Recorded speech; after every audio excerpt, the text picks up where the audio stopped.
Hello, this is Mr. Bills. Welcome to summer 2026.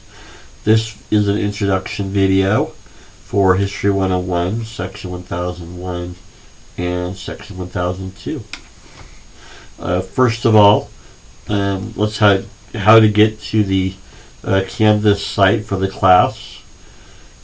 You go to you'll go.csn.edu. You log in, you come to this dashboard. Okay, you will click on Canvas and you log into this dashboard. If you're in 101, you'll click on the 101 section 1001 tile. If you're in 101 1002, you'll click on that appropriate tile. So I'll use the 101 1001 tab, but it's the same for both classes. Okay. So for History 101, 1001, it'll have the introduction, U.S. History of the Civil War. History 101, it is summer, fantastic. And it is a big summer, an even bigger summer, because America, our great nation, turns 250 years old today. It doesn't look a day older than 220. So happy birthday, America. We'll have the opportunity to celebrate America's birthday this year. Well, we celebrate it every year, but celebrate its 250th, which is a big deal. The 200th anniversary was 1976, and I was 3. So here I am now, 53, and get to celebrate the 250th birthday of America.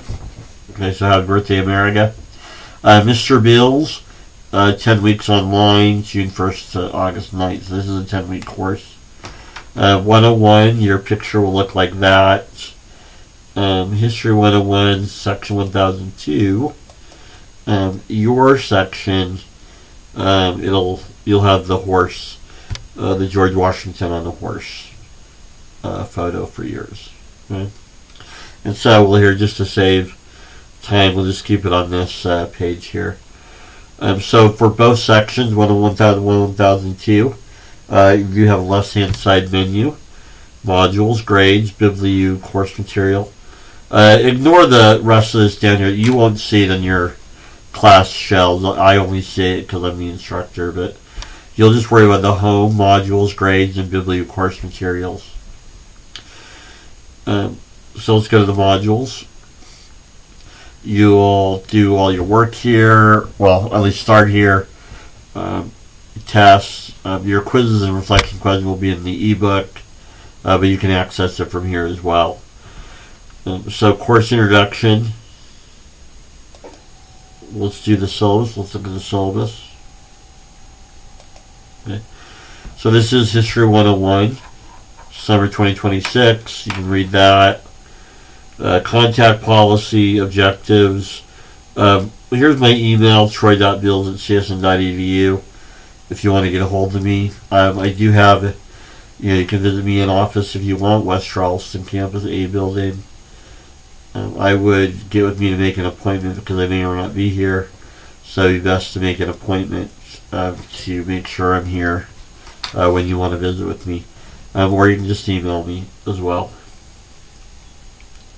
Course objectives, location of course items, and so this tells you where to go for the Canvas shell.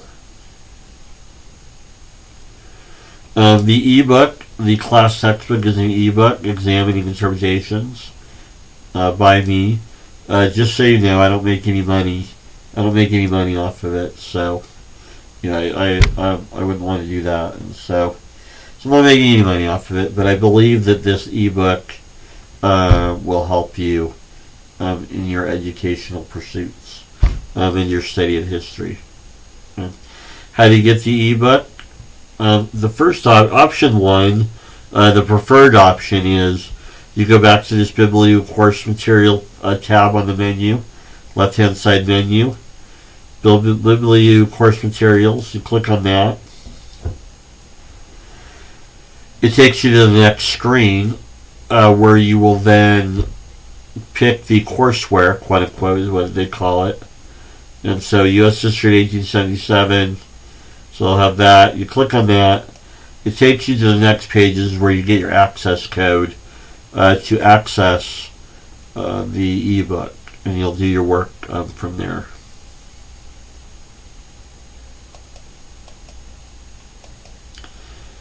So going back to the syllabus. Oh, there it is. You need to. Okay, so going back to the syllabus.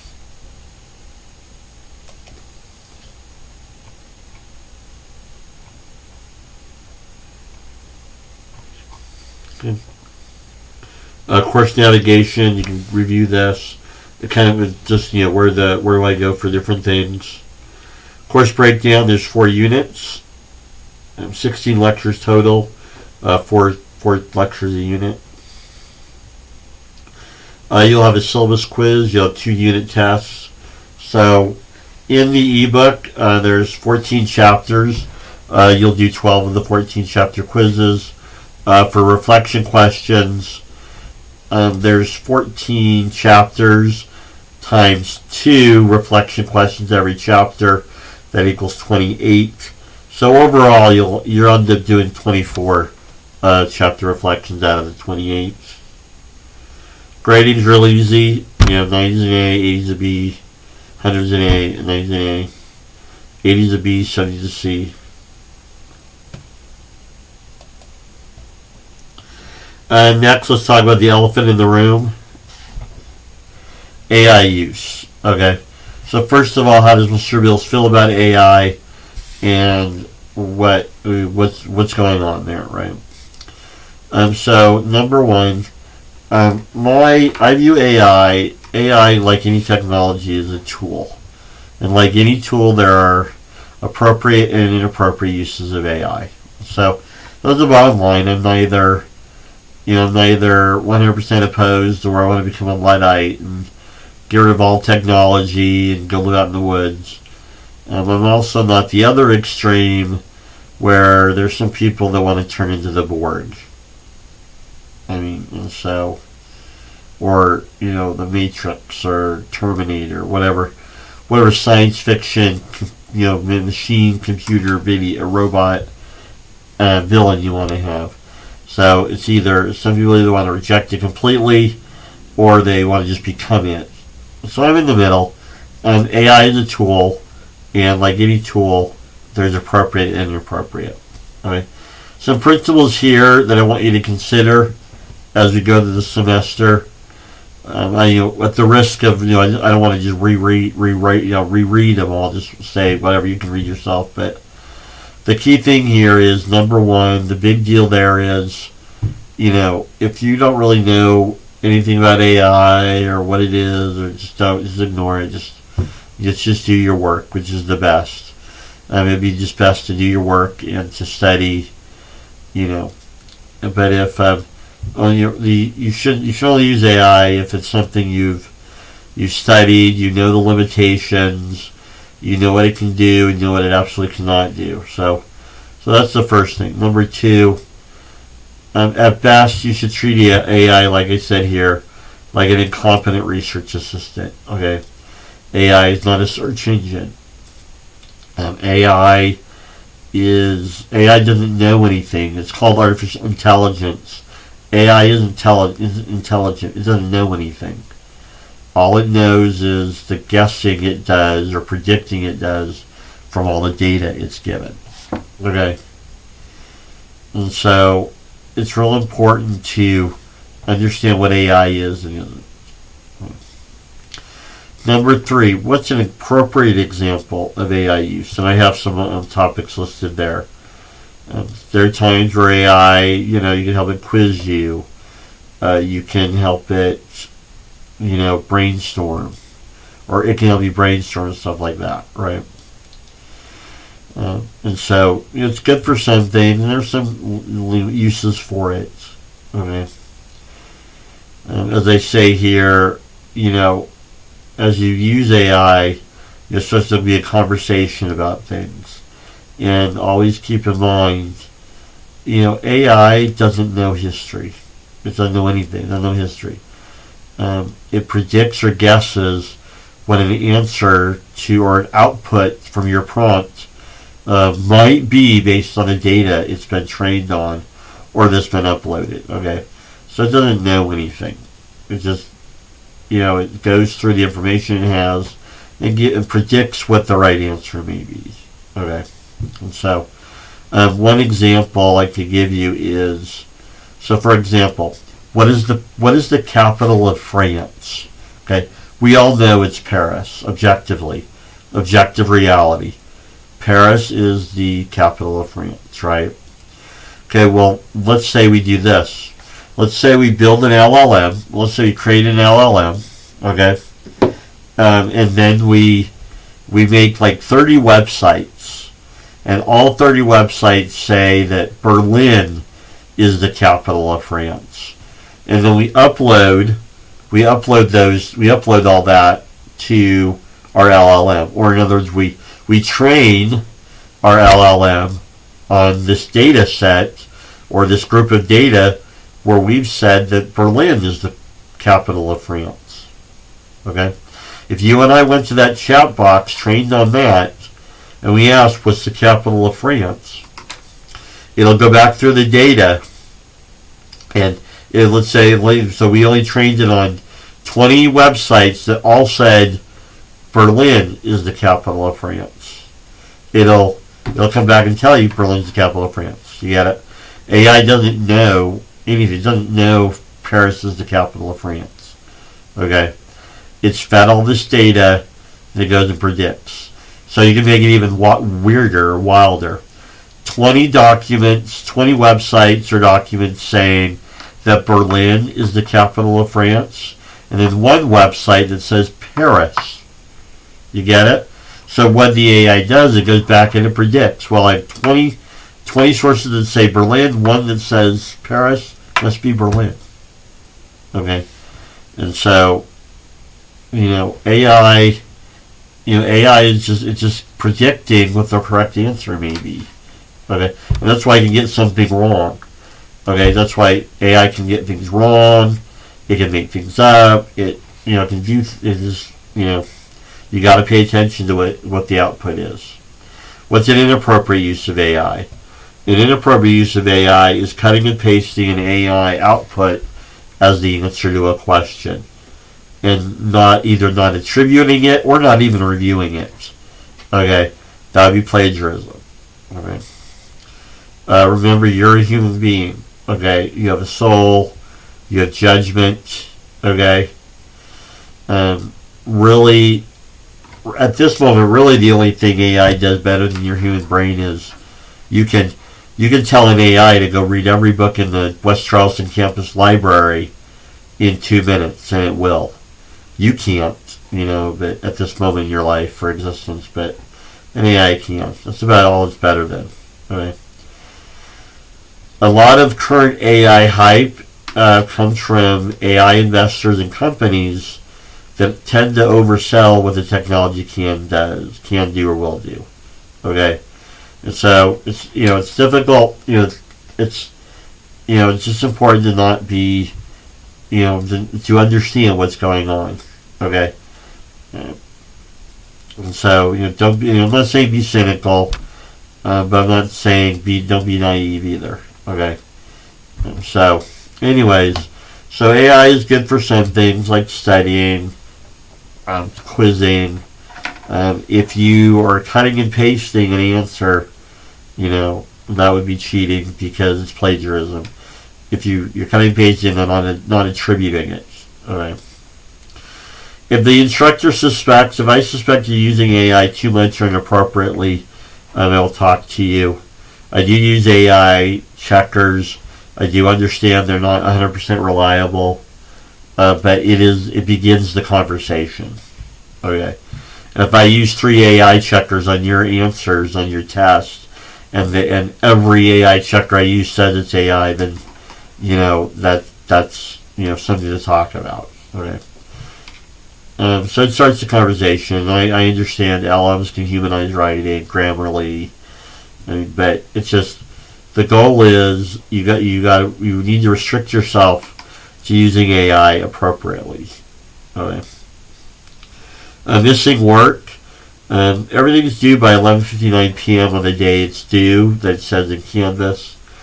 I do accept late work up to 2 days late. So if something's due on Sunday, 11:59 p.m., you have till Sunday, 11:59 p.m. If it's late, up to 2 days, that's a 30% penalty. And so after that, after the 2 days, I won't accept it. So you gotta make sure you get it in. Be on top of your work. Nothing can be accepted after August 9th. Tests. Okay. So the quizzes are in the ebook. I'll talk about quizzes in a minute, but quizzes are in the ebook. In Canvas, you're going to have 2 tests. They are essay questions. Okay. Each essay question is worth 10 points. The total possible for the whole test is 50 points. Minimum responses have to be at least 200 words. Okay. If your answer is over 500 words, I'm going to assume it's AI. So, keep it concise. I don't believe that you are writing in one sitting 500 word essays 5 times. You don't like history. You're not interested in history. You have other majors. You have a life. You have other classes. So if it's too long, I'm going to go, well, I'm going to assume that probably you're using AI.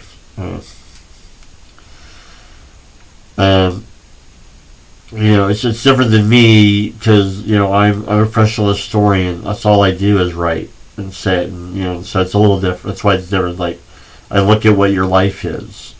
You have other things going on. And so, anyways, so just keep it to, 200, 300 words. Tests are taken in the module section.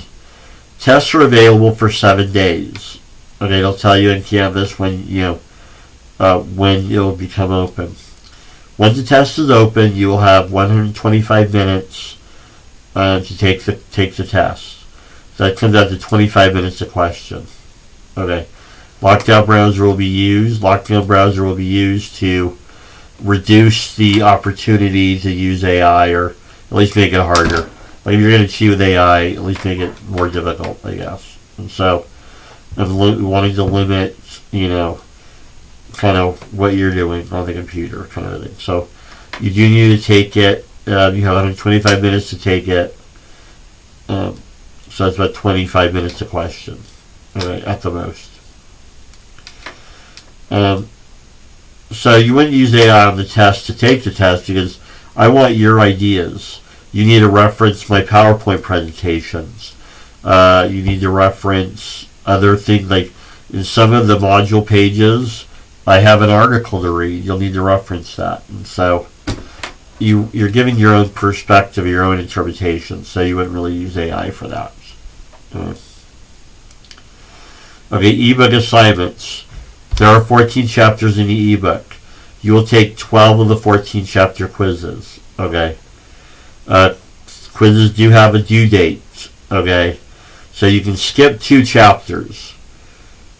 Okay, so like if you're going out of town, you can either work ahead or skip that week, for the quiz. But you can skip 2 of the 14 chapters. Okay. For example, quiz 1 is due June 7th. Okay, I will accept it late up to June 9th. Okay. And then after that, I wouldn't give credit, but okay. I'm only going to grade 12 quizzes, so if you do all 14, I will drop the 2 lowest scores, just to keep it to 14. Chapter reflection questions. There are 2 reflection questions for every chapter. There are 14 chapters. 14 times 2 equals 28. So in this ebook, there are 28 reflection questions. You will answer 24 of them. So again, same due date. What you'll want to do, you want to plan it and go, okay, if I want to do this chapter, I got to have it done by a certain date. Right? Again, if you do more than the 24 reflection questions, I'll drop a few of the lowest scores for you. Again, I accept late work up to 2 days for partial credit. So So, again, quiz 1, the chapter 1 reflection questions are also due June 7th. So you have till June 9th to get it for partial credit, June 7th by full credit. And then you just go through each week of what the due dates are. Academic integrity, obviously no cheating. Again, what makes AI cheating is if you just cut and paste. If you ask ChatGPT to answer a question and you copy and paste that question into Canvas without attribution and with no review by you, that would be cheating. Right? And so, also, I don't have any mechanism by which you can admit to AI use and get credit. So, even saying, "Hey, I used AI for this," that won't help you. Just don't use AI for the test or for the reflection questions or quizzes. But you can study with it beforehand. Is kind of the point. If you need help with Canvas, so if you need help with the ebook, there's a separate support number in the ebook given to you, and you can look that up and do that. If you have trouble with Canvas, you can call Canvas at 651-HELP.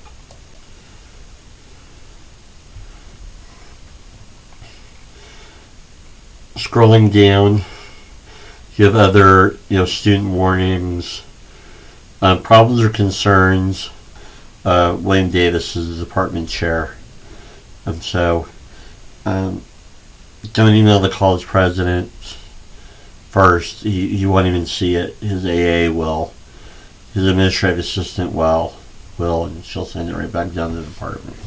So it's important to go through the proper chain of command to get your needs. If you have an issue, William Davis, and then on down. So that's the syllabus.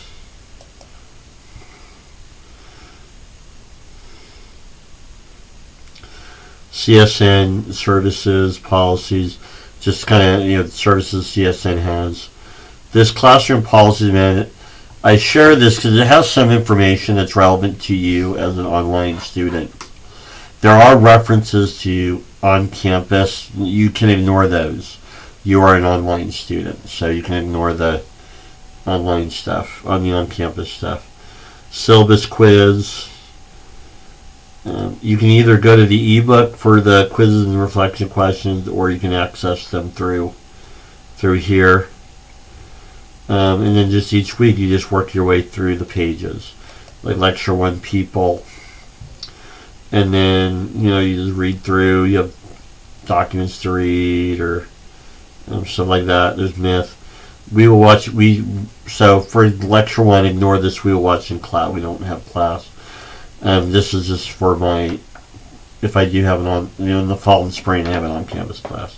Just ignore that. But you please watch these videos. You'll get an idea of how religion between the different peoples that came to America, Native Americans, Europeans, and Africans. And so I have old versions of my lectures if you want those as well. So you just work your way through each week. I have a YouTube channel, playlist, so you can look at those. The tests are in the module section. So, week 5, there you go. You have History 101, Summary Test 1. And then the final, or Test 2 or the final, whatever, is that. And the due dates are right there. So, for example, Quiz Chapter 1, if you want to do 1 and 2, Quiz Chapter 1 is due, 2 is due June 7th. Okay, and so... and you can just see when each is due. 13 and 14 are due July 26th. And so the same thing with the reflection questions. If you want to do the first 2 chapters, you complete those by June 7th. Okay? And then you just work their way down. You'll do 20 of the 28 reflection questions. So you can skip a couple, that's fine. Just be careful that you're not skipping too much. And then 12 quizzes. Okay. And so you work your way through there. Let me pause this real quick and bring up the ebook, and I'll show you how to work that around. When you sign up for the ebook and you create your account for the ebook, it's very important that you're in the right section. If you do not put yourself in the right section, the gradebook in my ebook will not sync correctly with the Canvas gradebook. So if you are in, you need to make sure, if you're in section 1001, make sure you're setting up an account in History 101 1001 in my ebook. If you make a mistake, it is possible to switch you. It's just, extra work. But anyway, so make sure you're signing up for the right section. If you're in section 1001, make sure you're setting up your account in the ebook under section 1001. Okay. And so I'll just pick that one. If you're in section 1002, make sure you're setting up your account in the correct section. So this is what the ebook looks like. You have your chapters here. Okay. You have overview objectives. You have a cool timeline. I have some videos about the philosophy of history. I'd like you to watch those. Here's the reflection questions. 100 word minimum. Compare and contrast history, so you give your opinion. Some of these are opinion pieces. Some of these are, you'll read a document. And so you just kind of work your way through. Periodically you have a knowledge check. This is just preparing you for the chapter quiz. And so you begin your attempt. This is a non-graded part. Okay. You can quiz yourself on, what, say the answer. I'm just picking whatever, but you save your answer. And then I'm finished. You double check. Yeah, I'm ready to submit. And then it tells you what you got, And so, and then you go back to return of publication. So these knowledge checks that give you an idea, how you're doing. The chapter quiz at the end is the knowledge check questions. They're the same. They're the same thing. So you'll read through. Another knowledge check question or quiz, I guess. Practice quiz. So you just work your way through. You answer a reflecting question. If you're interested in, I have audio lectures. So here you go. Audio lecture, part 1, 2, and 3. You can listen to those. Another knowledge check. Some suggested readings. You want to read some other books. Glossary. And this is the graded quiz at the end of the chapter. So this is where you would begin your attempt. It's the same questions as the knowledge check. So that's why it's helping you kind of prepare, learn, I guess. Right. And so you work your way through each chapter for that. Okay. I believe I've gone over everything you need to know. The video is getting kind of long, so I'll stop it there. If you have any questions after watching this, definitely email me or call me, or we'll talk. We can talk in person. We can talk over the phone. You can meet me in we can meet over Zoom, Teams meeting, however. And so my goal is your success. All I ask is that you work hard as well. And have a great semester. Let's go. Let's be very successful. Have a great day.